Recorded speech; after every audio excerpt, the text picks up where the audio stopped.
Finland.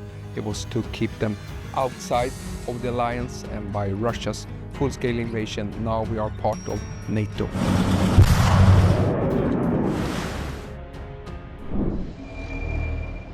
The United States is quietly sending hundreds of armored combat vehicles to Ukraine.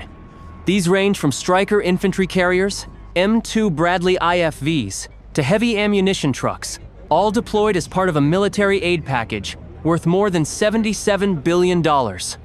The world was once again faced with high levels of geopolitical tension after the United States suddenly sent hundreds of advanced armored vehicles to the Ukrainian border at night.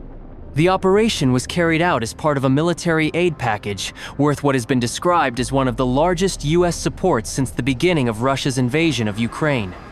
M1126 Stryker infantry carrier vehicles. Fast and flexible 8-wheeled vehicles capable of carrying infantry with maximum protection. Lightweight tanks with lethal weaponry and modern armor systems, well suited to take on Russian fighting vehicles in open and urban terrain. The convoys were sent in several waves through NATO bases in Poland and Romania, and then directed to strategic points along Ukraine's eastern border.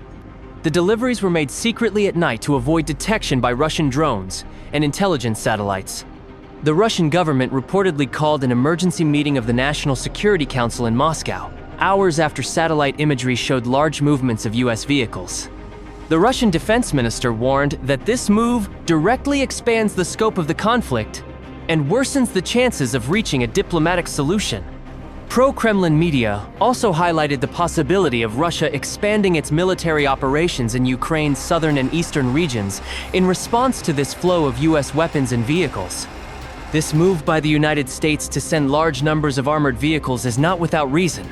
Western intelligence indicates that Russia is preparing a major summer offensive in eastern and southern Ukraine, with significant concentrations of troops near Donetsk and Zaporizhia.